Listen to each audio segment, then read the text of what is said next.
동해는 이 세 가지를 외우시면 되는데요. 단가반, 책화를 줄여서 책무천. 뭔 뜻이냐면 아니 학원에 갔더니 종합반 책은 잘 팔리는 거야. 그래가지고 종합반 책이 너무 잘 팔려가지고 단가반 책이 묻혀버린 거죠. 소리 나는 대로 쓴 건데요. 묻혔네. 종합반 책이 너무 잘 팔려서 단가반 책이 묻혔네. 이게 바로 동해입니다. 네, 2강 시작하겠습니다. 고조선, 우리의 첫 번째 국가입니다. 삼국유사에 따르면 바로 단군 왕검이라는 분이 기원전 2333년에 세웠대요. 고조선을요. 단군 왕검. 이 단군은요, 제사장이라는 의미고 왕검은 이게 정치적인 군장을 말하거든요. 정치적인 힘을 가지고 있는 사람이 나라를 위해서 제사 지내는 이런 사회였다는 거예요. 그걸 우리가 뭐라고 하냐면 재정일치사회라고 말합니다. 그런데요, 이 고조선은 단군 조선만 있는 건 아니에요. 위만이라는 사람이 중국에서 와가지고 고조선에 정착을 했거든요. 그게 바로 위만조선인데요. 그래서 단군조선, 위만조선 이걸 다 합쳐서 고조선이라고 부르고 있는 거예요. 그러면 위만조선이 멸망하면 고조선이 멸망하는 거네요? 그렇죠. 예, 그렇게 보시면 됩니다. 그러면 고조선은 어디에 있었느냐? 지도를 잠깐 볼게요. 여기 좀 이렇게 푸르게 돼 있는 거 있죠? 여기부터 여기까지 이만큼이 바로 고조선이 있었던 지역이에요. 한반도 남부는 아니네, 그죠? 한반도 남부까지가 고조선은 아니에요. 그건 좀 주의하셔야 되는데 이거를 알 수 있는 유물이 뭐냐 이거예요. 그러니까 고조선 시대 사람들이 썼던 유물들이 발견되는 곳이 바로 고조선이겠죠. 이 두 개만 좀 꼭 좀 알아주세요. 탁자형, 북방식 고인돌. 이건요, 고인돌 중에서도 다리가 좀 긴 거를 말해요. 고인돌은요, 남쪽으로 내려가면 내려갈수록 사실 다리가 좀 짧거든요. 그리고 이제 북쪽으로 올라가면 올라갈수록 좀 길어요. 다리가 긴 고인돌, 그것이 발견되는 곳이 바로 고조선입니다. 그리고 비파형 동검. 어디서 뭔가 봤던 것 같은데? 우리 전강에서 비파형 동검은 청동기 시대였어요? 철기 시대였어요? 청동기였죠. 청동시대의 대표 유물인 비파형 동검이 발견되는 것도 역시나 고조선인 거예요. 또 고조선이 이렇게 이제 점점 커가기 시작했어요. 그러자 연나라가 너 좀 크고 있다며? 그러면서 고조선을 공격을 해요. 진계라는 장수가 기원전 3세기에 우리를 공격해요. 사실은 우리가 져요. 그래가지고 서쪽 영토 상당 부분을 진계에게 뺏깁니다. 이름은 진계인데 이긴 게야. 우리가 졌어. 얘는 이겼어. 네, 진계 기억하세요. 고조선은 사람 이름, 그러니까 고조선과 관련되어 있는 인물들을 외우는 게 그게 포인트입니다. 첫 번째 사람 누구예요? 진계. 그러면 그 당시에 우리나라 고조선의 왕은 누구였는가? 바로 부왕입니다. 이 사람은 강력한 왕이에요. 사실은 왕은 그 이전에도 있었지만 이렇게 강력해진 왕은 기원전 3세기에 처음 나오거든요. 3세기는 왕세기 좀 비슷하죠? 여기다가 막대기 하나 더 그리면 왕세기가 되는데요. 3세기에 고조선에 강력한 왕이 등장한 거예요. 그게 누구라고요? 부왕. 이 고조선은요, 법이 많지는 않았어요. 8조법이라는 게 있었는데 겨우 8개의 조항으로 고조선을 움직였다는 거예요. 8조법이 있는 나라 고조선. 이게 고조선의 1등 답이에요. 1등 답이라고 이게 너무 중요해요. 그래서 8조법이라고 부르기도 하고 범금 8조라고 부르기도 해요. 우리 한능검 시험에도 두 가지 표현이 다 나옵니다. 8조법이라는 표현도 나오고 범금 8조라는 표현도 나오는데 이 뒤에 있는 이 범금 8조란 말 있죠? 이 말이 더 많이 쓰여요. 여기다는 별표 하나가 아니라 별표를 여러 개 쳐도 돼요. 이게 바로 고조선에 있었던 법의 이름이에요. 또 보시면은 이 단군조선 다음에 기원전 2세기에 아주 잠깐 있었던 나라가 바로 위만조선인데요. 말 그대로 위만이가 와서 접수한 나라가 위만조선이에요. 근데 보세요. 위만이가 준왕을 몰아냈대요. 부왕의 아들이 준왕인데 준왕을 몰아내고 위만이가 고조선을 접수한 거예요. 근데 위만조선도 여러분 꼭 고조선의 일부라는 걸 꼭 아셔야 돼요. 또 아셔야 될 것은 위만조선은 중국의 공격을 당해요. 중국의 공격을 당한 이유는 중개무역 때문인데요. 저 위쪽에 중국의 한 나라가 있고 밑에는 진이라는 나라가 있는데요. 한과 진 사이에 중개무역으로 먹고 살았던 나라가 바로 위만조선입니다. 한 나라에서 1,000원에 사다가 3,000원에 팔어, 진나라에. 그래서 중개 차익을 챙기는 형태로 먹고 살았던 나라가 위만조선이에요. 누가 기분이 나빴겠어요? 진나라도 기분이 나쁘고 한나라도 기분이 나빴겠죠. 너만 먹고 사냐? 뭐 너만 차익을 챙기냐? 그렇겠죠. 근데 진나라는 기분이 나쁜데 그냥 나빴어요. 근데 한나라는 참지 않고 드디어 위만조선을 공격을 합니다. 그래서 위만조선이 결국 고조선이 멸망을 하게 되는데요. 이 사람도 그래서 알아야 돼요. 우거왕, 고조선의 마지막 왕입니다. 마지막 왕인 동시에 위만의 손자예요. 그래서 우거왕도 우리가 꼭 외워야 될 고조선 관련 인물이에요. 이 네 사람은 꼭 기억해야 됩니다. 진계, 부왕, 위만, 우거왕이 나오면, 이 인물들이 나오면 무슨 나라예요? 고조선이에요. 고조선인데 고조선의 1등 답을 골라라 그런 거예요. 그러면 아마도 범금팔조가 답이 나올 가능성이 높아요. 그러니까 결국에는 고조선이라는 이 부분은 시험에 안 나올걸요? 그쵸? 안 나올 거예요. 그러니까 주된 개념은 나오지 않고 종된 개념 2개, 시험에 하나가 문제고 하나가 답이 나오고 그럴 거예요.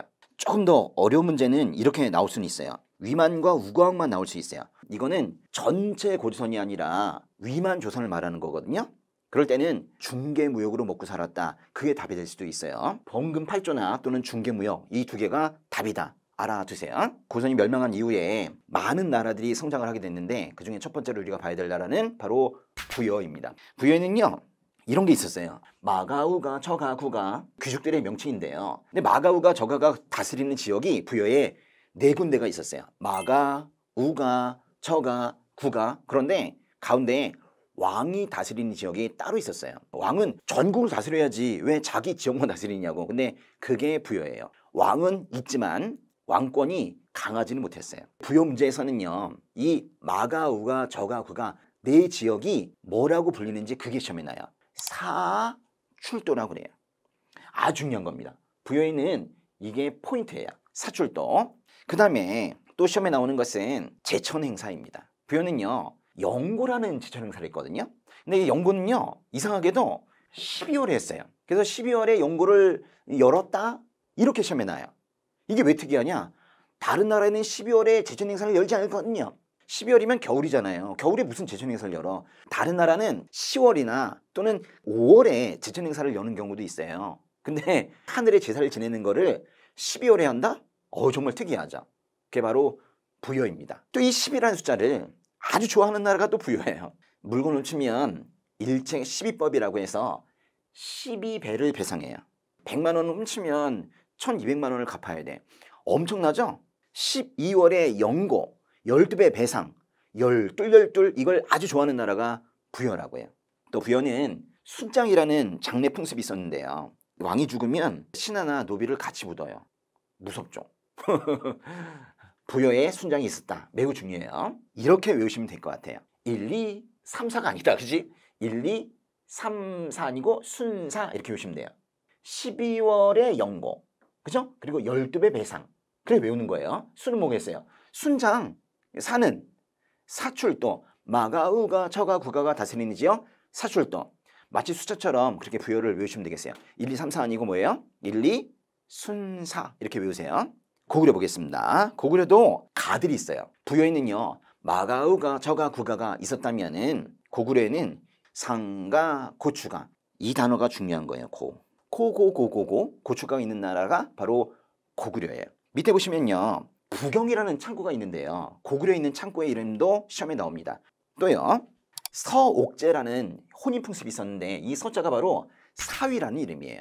남자가 결혼을 하면은 장인 장모의 집 뒤에다가 작은 집을 짓고 거기서 오랫동안 살아요. 애가 클 때까지. 그 애가 크면 애를 데리고 집으로 다시 자기 집으로 돌아가는 그런 제도가 바로 서옥제입니다.